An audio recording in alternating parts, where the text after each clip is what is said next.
Bye-bye, Mr. Corona. Tino knew the air we breathe in is invisible, and yet miraculously it's there. Sometimes when the wind was blowing, Tino could feel the air in his hair. Stop, not that strong. Sometimes when the wind was blowing, Tino could see how the air carried his kite. Careful, hold on tight. Sometimes when the wind was blowing, Tino could smell the air like when Mom was cooking something. Mmm, delicious.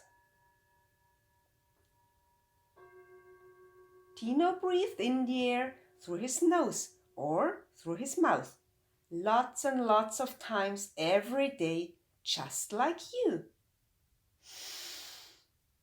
And even at night, when Tino was asleep, he breathed in the air lots and lots of times, just like you.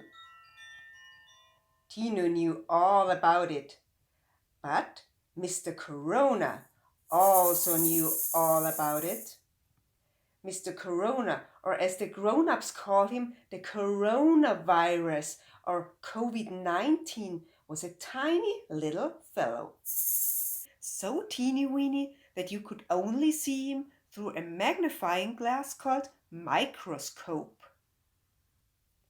That's why Mr. Corona was able to float through the sky silently, invisible to everybody, and to move secretly from one person to the other, and to settle on hands, in noses, or even in people's mouths. This is how he was able to infect people with the disease corona and make them ill. You can imagine, some people were scared of Mr. Corona and nobody wanted anything to do with him. But Tino wasn't scared at all because his parents had explained everything about Mr. Corona to him. This is how Tino knew that some people didn't even know if they had the disease corona. He also knew that most people who got the disease corona didn't feel that sick, maybe like having a cold with a cough, feeling a bit out of breath, or like having the flu or something similar. Then you just had to stay in bed for a while and wait to get better. Tino even knew that older people like grandma or grandpa or people who weren't that healthy had to look after themselves really well and stay at home. They could get the disease corona much more easily and it could be worse for them.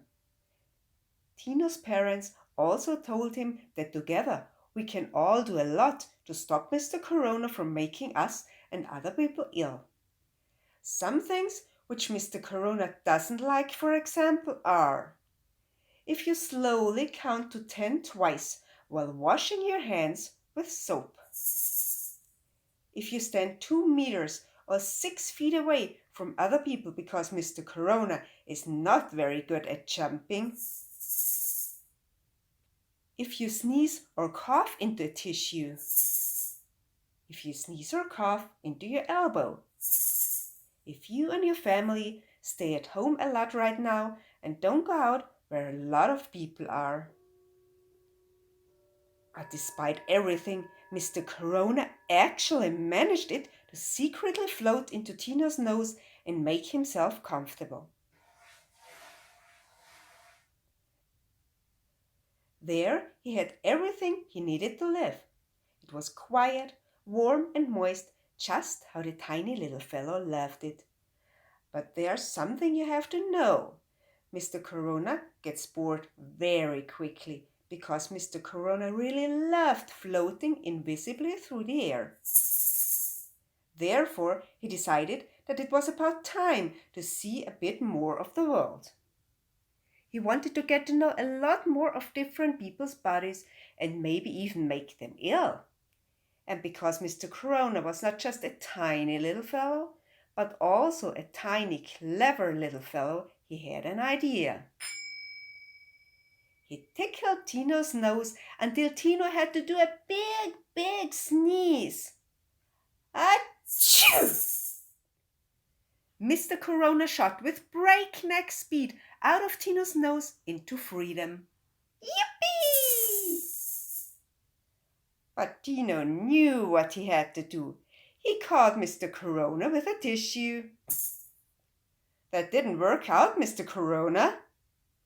But because Mr. Corona was not just a tiny little fellow, but also a tiny, clever little fellow, he came up with a new idea.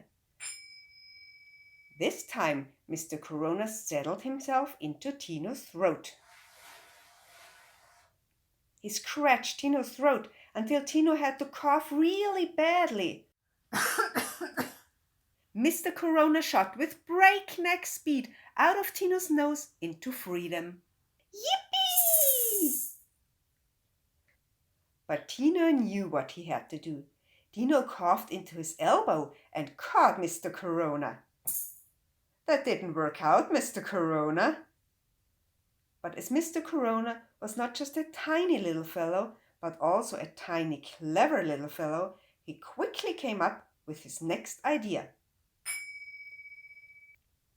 This time, Mr. Corona sat down on Tino's hand. He would wait there until Tino wanted to hug someone.